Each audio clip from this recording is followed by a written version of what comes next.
Welcome to the new video of NeuroPhilos. Get ready to dive into a gripping tale that will leave you breathless, thinking, and inspired. Whether you're here for the mystery, the drama, or the unexpected twists, you're in the right place. Make sure to hit that like button, drop a comment, and subscribe so you never miss another powerful story. Let's begin. The illusion of time life feels long. That feeling alone is one of the most convincing lies we live with. Most people move through their days as if time were endless, as if there will always be another chance, another year, another moment to begin.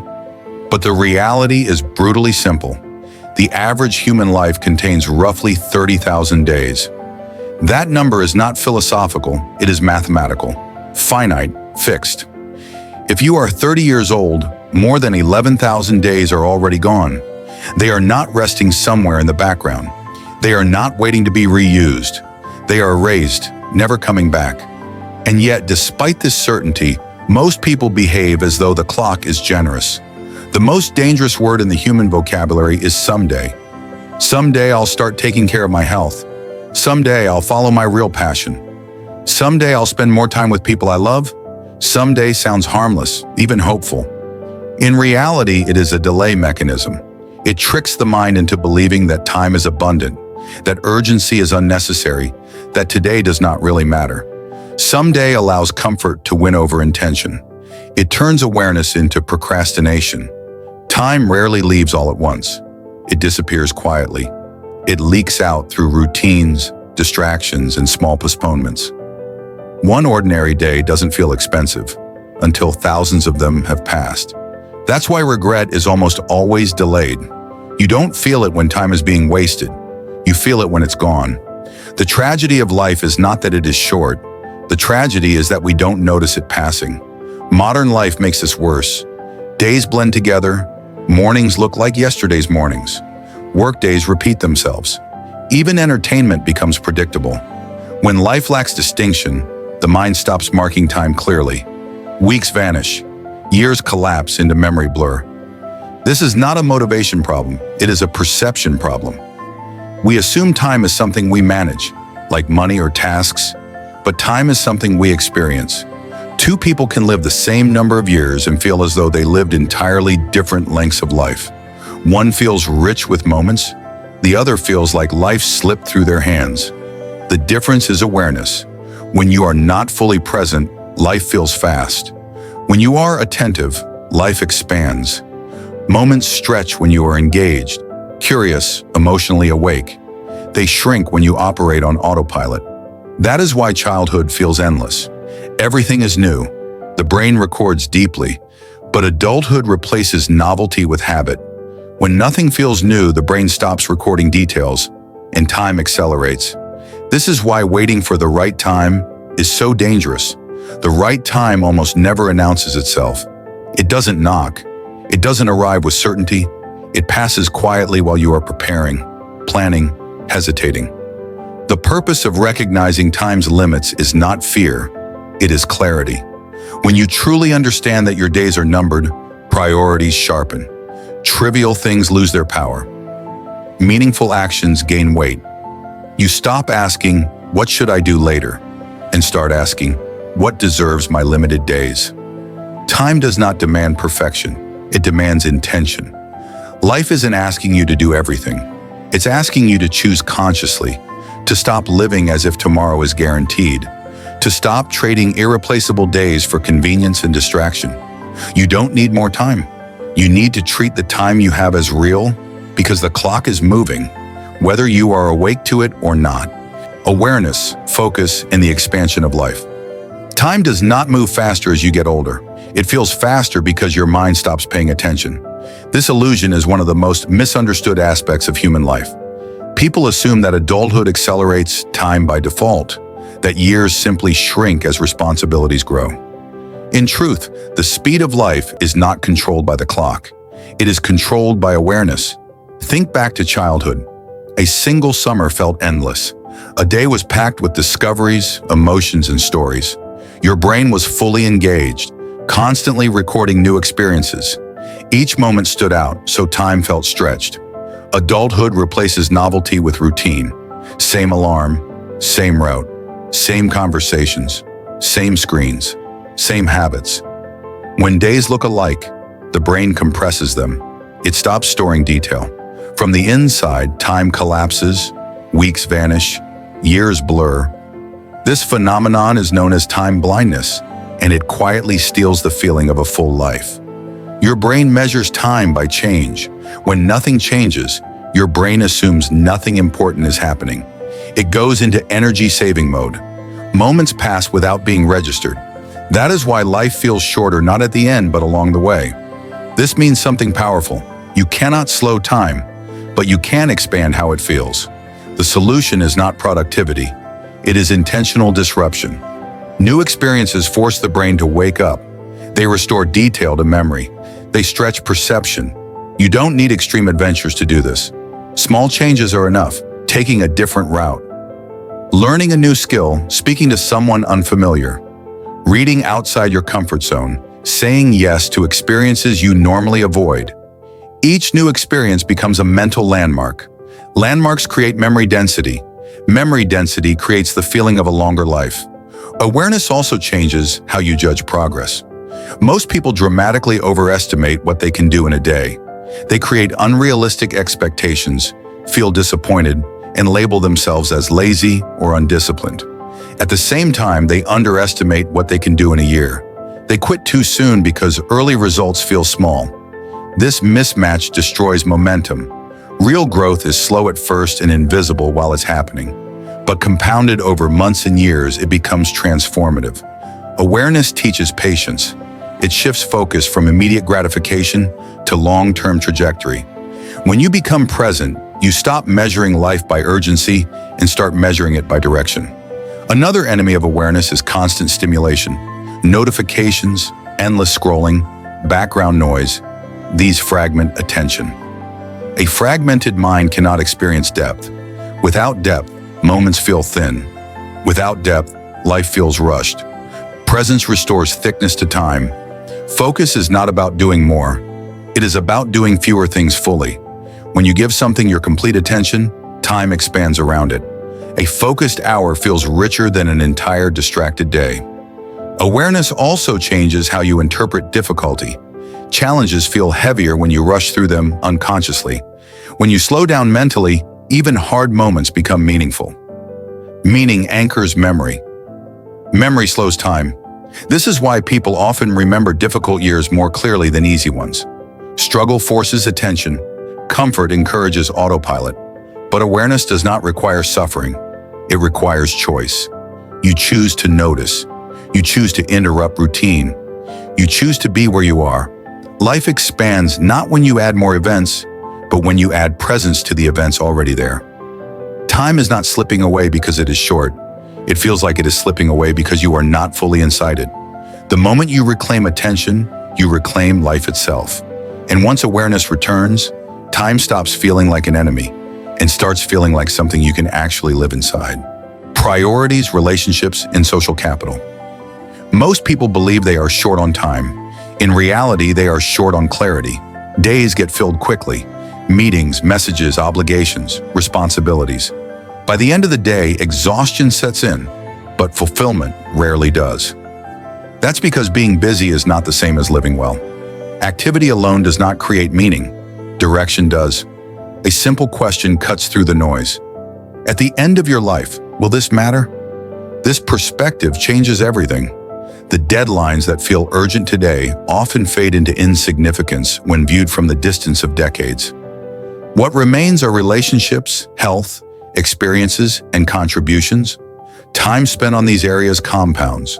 Time spent elsewhere quietly disappears.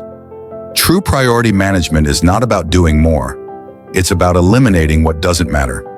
Most people ask, what should I do next? Highly effective people ask, what should I stop doing? When everything feels important, nothing truly is. Learning to say no is not selfish. It is protective. Every yes costs time. Every commitment is a trade. Without boundaries, time gets spent on other people's priorities instead of your own. Clarity turns time into an investment instead of an expense. Relationships follow the same principle. They do not thrive on grand gestures. They grow through small, consistent deposits. Think of relationships as emotional bank accounts. Every interaction is either a deposit or a withdrawal. Showing up on time, listening fully, remembering small details, these are deposits. Being unreliable, distracted, or absent creates withdrawals. Most people don't realize they are overdrawn until a relationship collapses. One of the most common mistakes is reaching out only when something is needed. Connection cannot survive on withdrawals alone. Trust is built when presence is given without an agenda. Interestingly, it's not shared pleasure that creates the deepest bonds. It's shared struggle. Going through difficulties together builds resilience and intimacy. Fun moments create memories. Hard moments create loyalty. Another overlooked truth lies in weak ties, casual acquaintances, distant friends, and light connections. Strong relationships provide comfort and stability. Weak ties provide opportunity. They introduce new ideas, perspectives, and paths you would never encounter inside your close circle. Growth rarely comes from people who are just like you. It comes from bridges to different worlds. Social capital is not about collecting contacts. It's about nurturing relationships over time. A short message, a quick check-in, a small act of support. These moments may seem insignificant, but they compound quietly, just like interest. Helping others is one of the fastest ways to expand your sense of time. When life becomes meaningful, it stops feeling rushed. Contribution anchors moments. Purpose slows perception. This is the paradox. Giving time makes life feel longer. The real cost of distraction isn't lost productivity, it's lost connection. Phones, notifications, and constant busyness pull attention away from the people and moments that matter most. Presence is the rarest and most valuable gift you can offer. Time is not just something you spend alone, it is something you share. When priorities are clear, relationships deepen. When relationships deepen, life feels fuller, and when life feels full, time no longer feels like it's running out. It feels like it's being lived with intention. Clarity turns chaos into meaning. Connection turns moments into memories. That is how time becomes wealth. Growth, career, and energy. Most careers do not fail because of a lack of talent. They stall because of comfort. Comfort feels safe. It feels responsible. It feels like stability. But over time, comfort slowly becomes confinement. The longer you remain in a role that no longer challenges you, the harder it becomes to leave. What once felt secure begins to feel heavy, but familiarity keeps you there. The greatest career opportunities are rarely where you expect them. They exist just outside your comfort zone, in the space between what you already know and what you could learn next. This space is often uncomfortable, uncertain, and unclear, but it is where growth happens. Many people make a critical mistake early in life. They optimize for money too soon. Income feels urgent, tangible, and measurable. Learning feels slow and uncertain, yet learning compounds far faster than money. Every new skill you acquire expands your future options. Knowledge creates leverage. Money follows leverage. In your early years, the most valuable question is not how much does this pay, but what will this teach me? Skills stack, experience multiplies. Opportunities emerge from combinations others don't have. Modern careers are not ladders. Ladders assume a single direction, up or down. Real careers look more like jungle gyms. Sometimes you move sideways. Sometimes you step back. Sometimes you pivot entirely. Each move adds a unique layer to your skill set. Over time, these combinations make you difficult to replace. Staying in one narrow lane may feel efficient, but it limits adaptability. Flexibility is the real job security. Comfort is dangerous because it numbs urgency. When a job is good enough, growth slows. But stagnation rarely announces itself. It creeps in quietly. Months pass, then years. Leaving becomes harder because identity gets tied to the role. Energy determines whether growth is possible at all. Time without energy is useless. You can have a full calendar and still make no progress. 8 focused hours are worth more than 12 exhausted ones. Your ability to learn, adapt, and perform depends entirely on how well your body and mind are supported. Sleep is not optional recovery, it is cognitive power. Without it, decision-making weakens, emotional control drops, and long-term thinking disappears. Skipping sleep to get ahead is like removing oil from an engine to drive faster. It works briefly, then breaks everything. Movement is just as essential. The human body was not built for constant sitting. Physical activity increases blood flow, sharpens thinking, and restores mental clarity. Many problems feel unsolvable simply because the body is stagnant. Movement often unlocks insight. Energy also depends on alignment. When work contradicts values, energy drains faster. When effort feels meaningful, endurance increases. Purpose fuels persistence. One of the most underrated strategies for growth is productive procrastination. When you avoid one task, redirect that energy into learning something new. The side projects you pursue during avoidance often reveal genuine curiosity. Curiosity is a compass. Careers are not built by force alone. They are shaped by interest, energy, and sustained learning. Growth requires discomfort, but not burnout.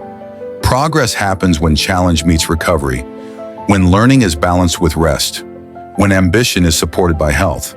The goal is not constant hustle. The goal is sustainable momentum.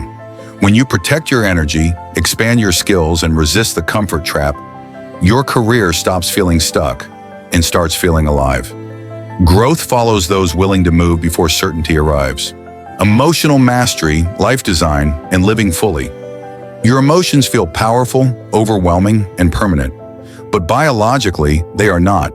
Most emotional reactions last about 90 seconds in the body. Anger, fear, frustration, anxiety. Chemically, they rise, peak, and fall. What happens after that is no longer chemistry, it is choice. This is where most people lose control of their lives. They believe emotions control them, when in reality, emotions offer information, not commands. You cannot stop the first emotional wave. That is automatic. But you can decide whether to ride the second wave or let it pass. Emotional regulation is not suppression. It is awareness with restraint. Raw intelligence may open doors, but emotional mastery keeps them open. People trust those who stay calm under pressure. Promotions, leadership, and influence rarely go to the most reactive person in the room. They go to those who can think clearly while emotions are loud. One of the most expensive emotional mistakes is avoiding difficult conversations. Avoidance feels peaceful in the moment, but it quietly accumulates emotional debt. Small issues grow when ignored. Resentment compounds. What could have been resolved early becomes painful later. Courage in communication saves time and life. Vulnerability, when used wisely, is another misunderstood strength. Pretending to be perfect builds distance. Sharing selectively builds trust. The right amount of honesty at the right moment deepens connection far more than constant confidence ever could. Gratitude works the same way. Unexpressed gratitude loses value. Appreciation that stays unspoken benefits no one. Gratitude is not complete until it is shared. Life design begins when you realize your life is not something that happens to you. It is something you actively shape. Most people wait for clarity before acting. They believe they need the perfect plan. In reality, clarity comes from movement. You cannot think your way into the right life. You must test your way into it. Life design is not about massive changes. It is about small experiments. 5 minutes of change repeated daily can redirect an entire future. Tiny adjustments create momentum. Momentum creates belief. Belief creates transformation. Another trap is measuring life by borrowed metrics. Society offers ready-made definitions of success: money, status, possessions. But these metrics rarely reflect fulfillment. A well-designed life uses personal metrics: time with loved ones, learning, contribution, health, freedom. If you never define success for yourself, you will spend your life chasing someone else's version of it. Regular reflection is essential. Life does not collapse suddenly. It drifts. Monthly self-checks prevent yearly regrets. Small course corrections early save massive effort later. Living fully does not mean doing everything. It means doing the right things consciously. It means aligning actions with values. It means choosing presence over distraction, courage over comfort, intention over autopilot. Time will pass no matter what you do. Your habits will become your days. Your days will become your years. Your years will become your life. The question is not whether time is moving. The question is whether you are awake inside it. The best moment to start designing a meaningful life is not someday, it is now.